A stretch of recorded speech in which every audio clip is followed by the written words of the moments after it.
Quoi bah sur les chevaliers du net?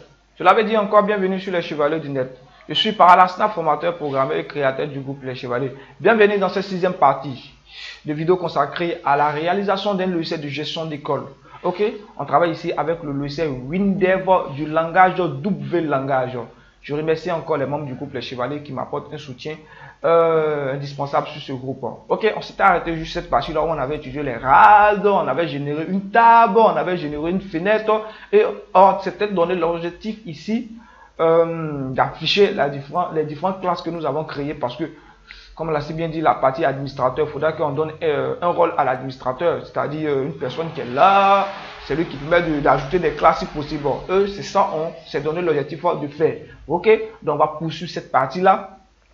J'espère que vous êtes abonné à la chaîne. Si vous n'êtes pas abonné, ne manquez pas de vous abonner. Si vous appartenez au groupe Les Chevaliers du Net, écrivez-nous en description en mettant votre numéro et puis en écrivant ce qui vous a plu, raison pour laquelle vous voulez appartenir au groupe Les Chevaliers du Net. On fera l'effort de vous répondre et de vous ajouter à ce groupe. Ok? Donc, on s'est arrêté juste là. Je ferme là, je reviens. Voilà, il y a mon atome qui est là. Est-ce que je n'ai pas fermé l'atome? Bon, je laisse ça. Voilà.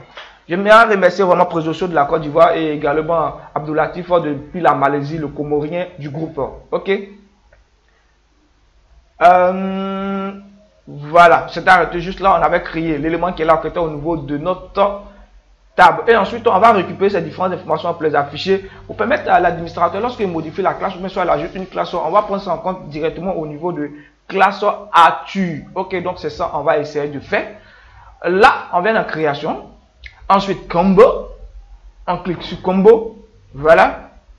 Ici, lorsque vous cliquez sur combo, sur la petite flèche qui est là, les différents combos, vous avez la possibilité de voir plusieurs combos. Ça va se dérouler automatiquement. Donc, nous, qu'est-ce qu'on va faire? On ne va pas cliquer sur la flèche qui est là, mais on va cliquer sur le combo. Donc, je ferme et je clique sur mon combo. Lorsque je clique sur mon combo, vous voyez ma souris devient d'une manière bizarre. C'est comme si ça attrapait un élément. Je viens, je place où je dois placer. Bon, je vais placer n'importe quel endroit pour pouvoir l'utiliser. Je clique ici. Je dépose. Voici, on me dit de la création d'un combo. C'est-à-dire, on va créer notre combo ici. On met afficher les données d'un fichier ou d'une requête existante. Nous, on va afficher plutôt les données d'une requête existante. Ok? Donc, c'est ça, on va se servir de ça. On ne va pas remplir la combo comme de la manière qu'on avait fait au préalable. Là, on avait rempli la combo. Donc, on va appuyer suivant.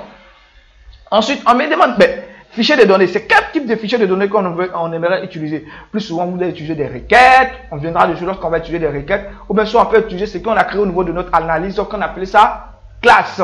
Donc, je clique ici, suivant. Ensuite, c'est laquelle je vais afficher. C'est l'élément qui est juste là que je vais afficher. Voilà. C'est l'élément qui est là, je vais afficher. Ta, comme ça. Ensuite, ça. Je prends celui du bas. Ta. Encore. Valeur retournée, je prends ça également encore. Voulez-vous lier la combo à un rubrique? Pour l'instant, en met non. Ok? Il ne va pas saisir, on ne va pas autoriser qu'il saisit. Ici, le nombre de valeurs est limité. Voilà. Donc, ici, le nom de notre combo, on laisse par défaut comme ça. On aura le temps de modifier ça. Et lorsqu'on lance un go, qu'est-ce qu'on va voir? Je lance un joli go pour voir. Quand je lance, voici mes différentes classes qui s'affichent bel et bien ici. Et si on ajoute une classe, qu'est-ce qui peut se passer? On va ajouter une classe rapidement. On vient de admin, on clique ici. On met, exemple, 6e 10. On met 6e 10 comme ça. On valide. On essaie de sortir pour voir est-ce que ça a pris en compte. Voilà, 6e 10 qui est bien affiché. Voilà, ça fonctionne très bien. On a réussi à créer une combo et prendre les éléments pour les afficher. C'est ça qui fait un peu la merveille, les merveilles de Windows. Voilà. Voilà, et Windows c'est quand même flexible à utiliser. Il faut être un peu créatif seulement, c'est tout. Et puis, le tout est joué. Ok? Donc, je peux venir maintenant effacer ça. J'efface ça. Ici, classe ATU, j'efface également ça. Parce que je n'ai plus besoin de ça. Je viens, je place mon élément là. Et je mets ici, je vais stopper, je viens ici, je vais renommer mes classes. Ok? Classe ATU. Voilà, classe ATU. Tranquillement. Comme ça. Comme ça. Voilà. Ici, j'avais le style que j'avais apporté, je vais le modifier rapidement. Bon, je ne vais pas modifier, je viendrai dessus pour le modifier après. Voilà, ce sont des différentes modifications que je ferai sans Understand ici. Donc ici, je vais changer le IHM parce que ça tire pour aller de l'autre côté. Donc je vais mettre dans l'autre sens comme ça. Voilà, c'était ça qui fonctionnait. Donc,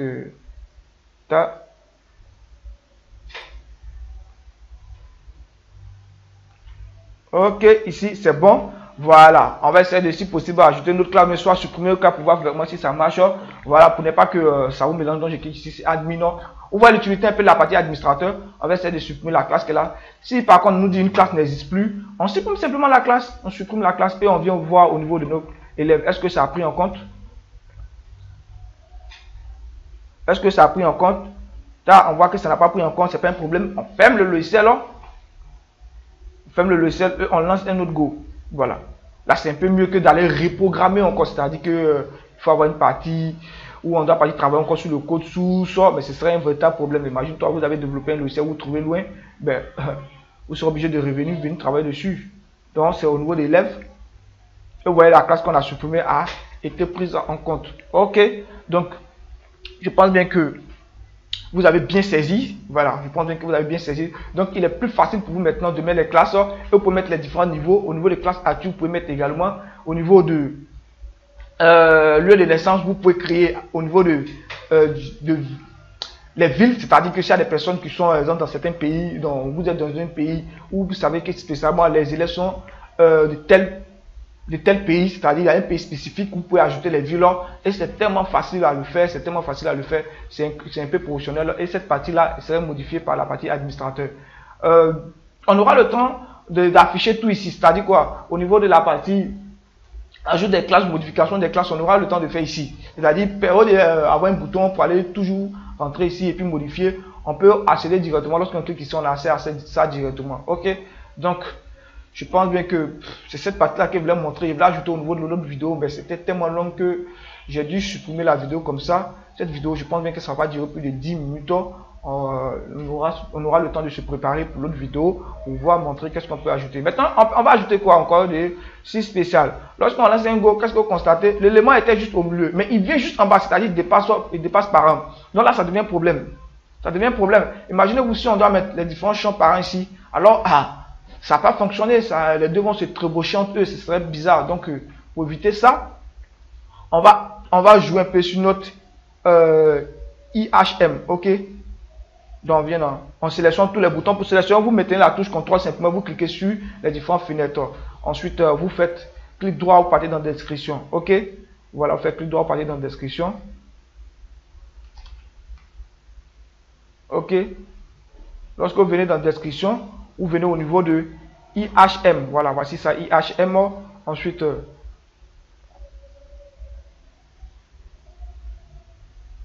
voilà, IHM. Je clique là. Je prends celui de l'élément qui est là. C'est-à-dire, ça va décaler pour aller vers, normalement, c'est vers la gauche. OK? Voilà, je veux que ça décale vers la gauche. Donc, je vais prendre ça. J'applique. Comme ça, je vais réduire ma fenêtre là pour voir c'est un peu joli. C'est trop beau. Est-ce que je peux réduire cette fenêtre là? Ça me fait bizarre pour voir mes éléments. Voilà. Ok. Ok. Voilà. Là, c'est lorsque c'est petit qu'on c'est un peu quand même intéressant. Mais lorsque c'est trop gros, il y a du mal à voir. Donc, c'est bon. Je sais encore pour voir. Voilà. Vous voyez que cette fois-ci, c'est bon. C'est affiché bien ici. L'élément, c'est juste encore en haut. Vous voyez ça en haut, il y a de l'espace qui reste en bas, mais je sais que vous aurez le temps de travailler dessus pour pouvoir les améliorer. On peut tirer un peu la fenêtre, les éléments qui sont ici, on peut laisser comme ça. Voilà, cela dépend de vous. Côté design, il n'y a pas trop de travail parce que cette partie-là, vous ai déjà montré. Cette partie qui est là, je vais faire ça moi-même et puis vous allez voir que je vais vous expliquer simplement les différents éléments. Voilà. Donc, côté parental, on va essayer d'ajouter simplement, par exemple, nom de la mère, nom et prénom de la mère. Donc on va essayer de faire ça rapidement.